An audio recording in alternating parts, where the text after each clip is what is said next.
पहले ही बता रहा हूँ, ये इस सीरीज़ का पार्ट 3 है। अगर तुमने इसके पिछले एपिसोड नहीं देखे हैं तो उसके लिंक नीचे डिस्क्रिप्शन में है। ये कहानी एक रात की बारिश में शुरू होती है। एक लड़का अपनी कार में बैठा है। वो घबराया हुआ है। उसकी आंखें चौड़ी हो गई हैं और पसीने की बूंदें उसके चेहरे पर बह रही हैं। उसके सामने एक लड़की बैठी है जिसके कपड़े फटे हुए हैं, शरीर पर खून के निशान हैं और चेहरे पर डर व दर्द का कॉम्बिनेशन है। लड़की के हाथ उसके शरीर पर हैं, जैसे वो खुद को संभाल रही हो।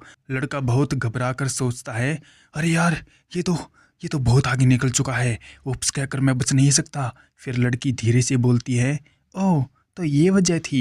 अचानक लड़का चिल्लाता है, मैं तो बस लिफ्ट देना चाहता था और कुछ नहीं। लड़की उसकी तरफ देखकर हैरान है। लड़का घबराकर हाथ जोड़ते हुए चीखता है, नहीं नहीं, ऐसा नहीं है, ये पूरी तरह से एक्सीडेंट था। प्लीज़ मेरी बात का यकीन करो। दरवाज़ा पूरी तरह बंद नहीं हुआ था, इसलिए मैं उसे बंद करने की कोशिश कर रहा था। वो और भी घबरा कर सोचता है, मैं तो मर गया, मैं तो बिल्कुल ही मरा हुआ हूँ। फिर लड़का अपनी सफाई देता है, मैं सड़क पर कार रोक कर नहीं खड़ा रह सकता था ना। तुम एक भूत हो, इसलिए मैंने सोचा कि तुम खुद दरवाज़ा बंद नहीं कर पाओगी।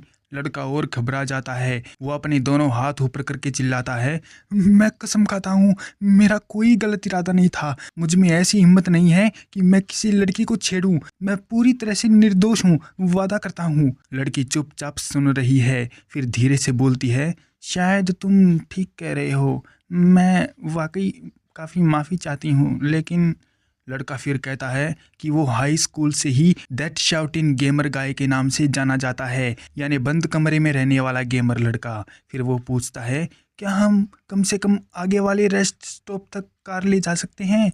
बारिश बहुत तेज हो रही है, रात का समय है, सड़क पर अंधेरा है और कार बीच सड़क पर खड़ी है, जिससे खतरा है। लड़की कुछ देर सोचती है और फिर चलने को तैयार हो जाती है। थोड़ी देर बाद लड़की का चेहरा नरम पड़ जाता है। वो मुस्कुराने लगती है, आंखें बंद करके हल्के से हंसती है। उसके चेहरे पर अब डर की जगह एक अजीब सी राहत और मुस्कान है, जबकि लड़का अभी भी डरा हुआ है, लेकिन अब उसकी नज़र लड़की पर टिक गई है। लड़की धीरे से कहती है, सॉरी, शायद मुझे बस राहत महसूस हुई।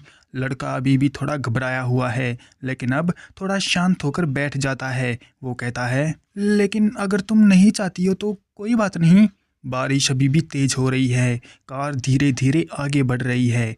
लड़की चुपचाप बैठी है। वो अचानक बोलती है, मुझे डर लग रहा था कि जो पहला इंसान मुझे बात करने लायक मिला वो कोई क्रीप निकला। ये सुनकर लड़की खुद पर हंस पड़ती है। उसके होठों पर एक छोटी सी मुस्कान आ जाती है। वो अपने हाथ से अपना मुंह ढक लेती है। फिर वो लड़के की तरफ देखते हुए शांत आवाज में कहती है, मैं योन हा हूँ, और तुम कौन हो? लड़का थोड़ा हिचकिचाते हुए जवाब देता है, मैं दोई चोन हूँ। लड़की मुस्कुराते हुए कहती है, लिफ्ट देने के लिए शुक्रिया। उसके बाद कार में एक छोटा सा मौन छा जाता है। अचानक लड़की फिर बोलती है, फिर से शुक्रिया, तुम्हारा शायद तुमको कुछ काम था, फिर भी तुम मेरी मदद कर रहे हो। लड़का घबराकर जवाब देता है, नहीं नहीं, ऐसी कोई परेशानी वाली बात नहीं है।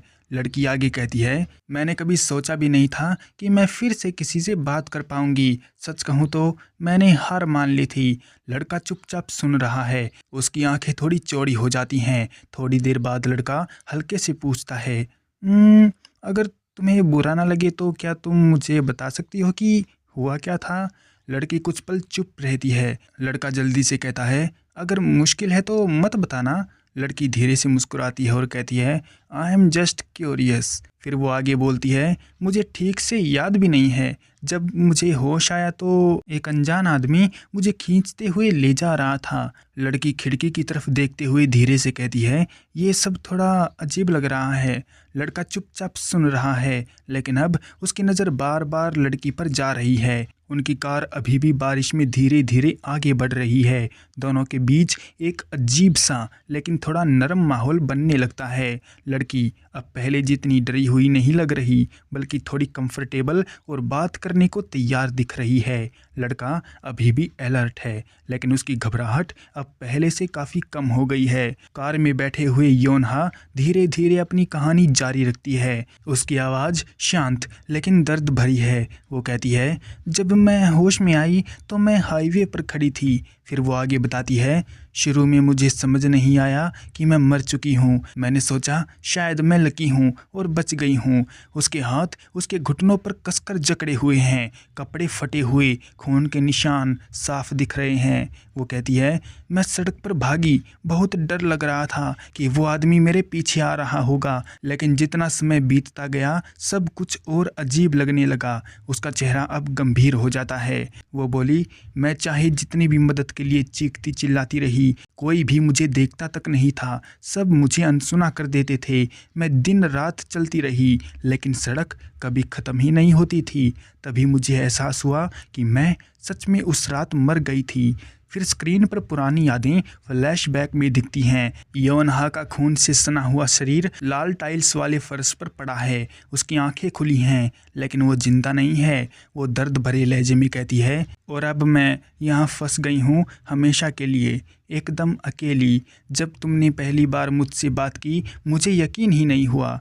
योनहा का चेहरा अब इमोशनल हो जाता है। एक आंसू उसकी आंख से निकलकर गाल पर बह जाता है। वो अपने मुंह को हाथ से ढक लेती है और कहती है, ओह माफ़ करना। फिर वो हल्के से हंसने की कोशिश करती है, लेकिन उसकी आवाज़ कांप रही है। वो कहती है, बहुत समय हो गया है ना किसी से बात किए हुए। मैं शायद बहुत गंदी लग रही हूँ। मैं सोचने लगी थी कि शायद मैं अपनी फैमिली को फिर से देख पाऊँगी, और मेरे आंसू बह गए। वो हल्के से मुस्कुराते हुए उसको थैंक यू बोलती है। दोयोन चोई चुपचाप सुन रहा है। उसका चेहरा सीरियस है। वो सोच रहा है, अब मैं क्या कहूँ। उसके मन में सवाल घूम रहा है, मैं उसको थोड़ी बहुत तसल्ली कैसे दे सकता हूँ। उनकी कार अभी भी बारिश में धीरे धीरे आगे बढ़ रही है। स्क्रीन पर 450 मीटर आगे कुछ दिखा रहा है, लेकिन दोनों के बीच अब एक गहरी भावनात्मक चुप्पी छा गई है।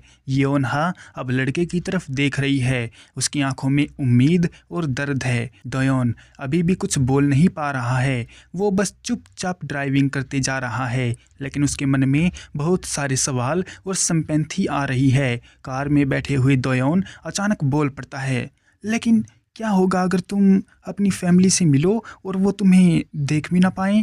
ये सुनकर योनहा कुछ पल चुप रहती है। फिर वो हल्के से मुस्कुराते हुए कहती है, ऐसा होने पर शायद मैं तुम्हारे साथ थोड़ा और समय बिता लूं। दोयोन चौंक जाता है। उसकी आंखें फैल जाती हैं। योनहा उसकी हैरानी देखकर हंस पड़ती है। वो शर्माते हुए कहती है, अरे तुम्हारे इस रिएक्शन से मुझे शर्म आ रही है। फिर वो थोड़ा गंभीर होकर पूछती है, called you just give my family one last message for me. क्या तुम मेरी फैमिली को मेरी तरफ से एक आखिरी मैसेज दे सकते हो। दोयोन अभी भी हैरान है। उसका चेहरा थोड़ा सख्त हो जाता है, लेकिन वो धीरे से जवाब देता है, हाँ ठीक है, मैं दे दूंगा।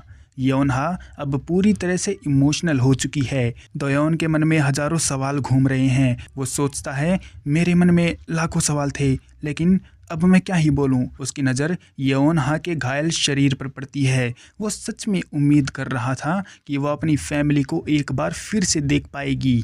अचानक फ़ोन पर एक नोटिफिकेशन आता है। स्क्रीन पर मैसेज दिखता है, तुम्हारी पहली मिडनाइट डेट जल्द ही ख़त्म होने वाली है। दोयोन चौंक कर चिल्लाता है, क्या ये पहले से ही ख़त्म हो रही है। What's the hell's going on. अचानक तेज आवाज़ आती है। कार के ब्रेक जोर से लगते हैं।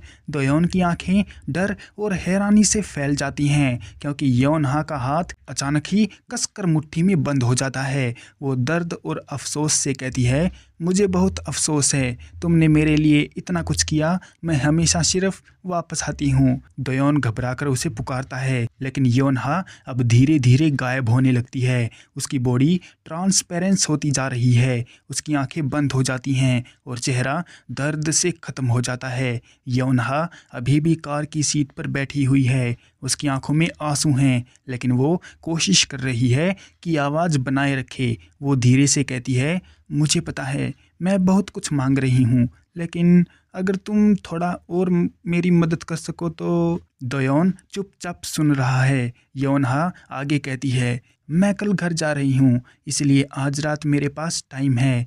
दयोन उसकी तरफ देखता है। उसकी आंखों में हैरानी और थोड़ी नरमाहट है। वो धीरे से मुस्कुराते हुए कहता है, मुझे लगता है तुम्हारे पास कहने को और भी कुछ है, तो क्या हम फिर से मिल सकते हैं? योनहा उसकी बात सुनकर चौंक जाती है। उसकी आंखें थोड़ी चौड़ी हो जाती हैं। फिर वो शर्माते हुए लेकिन उम्मीद भरी नज़रों से पूछती है, इस बारे में तुम क्या कहते हो? दोयोन कुछ पल सोचता है, फिर हल्के से सिर हिलाकर जवाब देता है, हाँ, मुझे अच्छा लगेगा। मैं आज रात तुमसे ज़रूर मिलूंगा। योनहा अब हल्के से मुस्कुरा रही है। उसके चेहरे पर शर्म और खुशी दोनों हैं। वो अपना हाथ मुंह के पास ले जाती है और धीरे से कहती है, थैंक यू।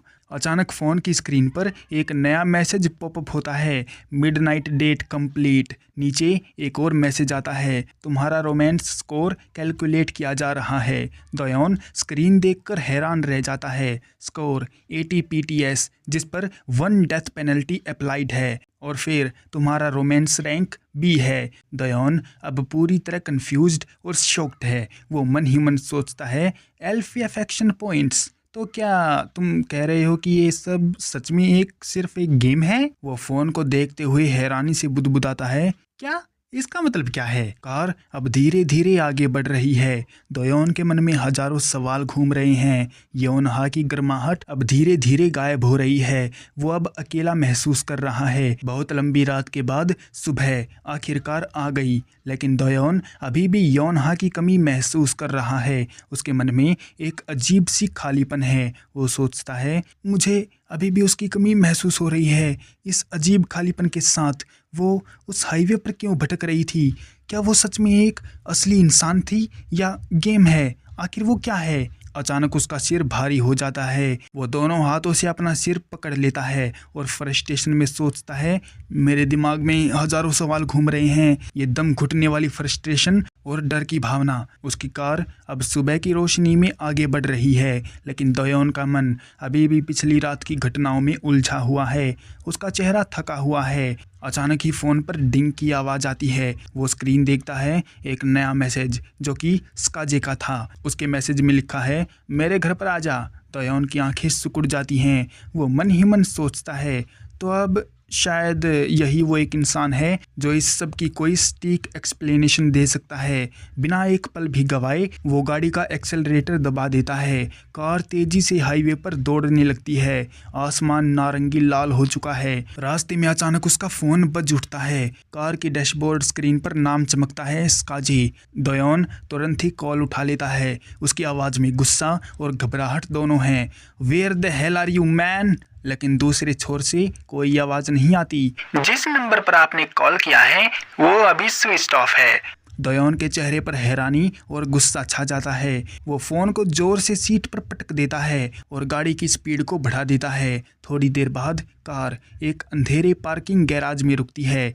दोयोन तेजी से सांसें लेता हुआ उतरता है। उसका चेहरा पसीने से तर है। वो दरवाजे की तरफ बढ़ता है। अंधेरे कमरे में उसके कदमों की आवाज़ गूंज रही है। वो धीरे धीरे आगे बढ़ता है और आराम से कहता है दबी हुई आवाज़ में, स्काजी, स्काजी, क्या तुम यहाँ पर हो? उस कमरे में पूरी तरह अंधेरा है। सिर्फ एक छोटी सी लाइट जल रही है। फर्नीचर बिखरा पड़ा है। गिटार दीवार पर टंगी है, लेकिन वहाँ कोई नहीं है। दोयोन का दिल तेजी से धड़क रहा है। वो चारों तरफ देख रहा है, लेकिन कमरा खाली लग रहा है। उसके मन में फिर वही सवाल घूमने लगते हैं, ये सब क्या हो रहा है? स्काजी कहाँ है? और वो गेम, वो मिडनाइट डेट, वो स्कोर, ये सब क्या था? दोयोन ने देखा, दीवारें पूरी तरह से अखबारों, फोटोज और नोटिस से भरी हुई है। लाल रोशनी में सब कुछ और भी डरावना लग रहा है। Missing person alert, serial killing की खबरें, मदर एंड डॉटर का गायब होना, इसी जैसे कई और भी केस वहाँ पर हैं। सब कुछ एक साथ चिपका हुआ है। वो हैरान होकर पीछे हटता है और खुद से कहता है, what the hell is all this? उसकी आंखें चौड़ी हो जाती हैं। पसीना उसकी कनपट्टी से बह रहा है। फिर उसकी नज़र एक खास नोटिस पर पड़ती है, मिसिंग पर्सन नोटिस। नाम योनहा, उम्र 22 साल, गायब होने के समय पर आखिरी बार देखा गया सिटी ग्योंगी प्रोविंस में। लंबाई 5 फुट 4 इंच, वजन 110 पाउंड, लंबे काले बाल, ब्लैक कॉम्बैक्ट बूट पहने हुए। दोयोन की सांस अटक जाती है। योन, ये योन कैसे है? वो कागज को और करीब से देखता है। फोटो में वही लड़की है, वही बैंगनी काले बाल, वही चेहरा जिसके साथ वो कल रात कार में बैठा था। नीचे लिखा है, शहर के बीचों बीच एक कैफे की शिफ्ट खत्म करने के बाद रात 9 बजे के आसपास गायब हो गई। दयोन के हाथ कांप रहे हैं। वो पीछे हटते हुए बुदबुदाता है, मैंने तो बस एक गेम इंस्टॉल किया था, और वो भी कोई साधारण गेम नहीं बल्कि एक डेटिंग सिमुलेशन है। उसके दिमाग में कल रात की सारी यादें घूमने लगती हैं। बारिश, कार, योनहा का खून से सना हुआ शरीर, उसकी मुस्कान, मिडनाइट डेट, रोमांस स्कोर और फिर वो खालीपन। अचानक उस कमरे की रोशनी और भी लाल हो जाती है। कमरे में उसके पीछे एक पुराना सा टेडी दिखता है जिसका बड़ा सा मुंह लेकिन टूटा हुआ बनी मास्क वाला गंदा, वो खून से सना हुआ है। उसकी एक आंख में लाल चमक है। दोयोन पीछे हटता है लेकिन उसका पैर किसी चीज से टकरा जाता है। वो नीचे देखता है, अंधेरे में एक और फाइल पड़ी है। उस पर लिखा है, ghost on freedom road, midnight date simulation. उसका दिल जोरों से धड़क रहा है। अब उसे समझ आने लगा है कि वो गेम सिर्फ स्क्रीन तक सीमित नहीं था। योनहा वो असली थी या गेम का हिस्सा, या फिर वो दोनों ही थी। कमरे में हवा ठंडी हो गई है। दयोन को लग रहा है जैसे कोई उसकी पीठ पर सांस ले रहा हो। फिलहाल के लिए इस एपिसोड को यहीं पर एंड करते हैं। मिलते हैं इसके अगले एपिसोड में। तब तक के लिए सायोनारा।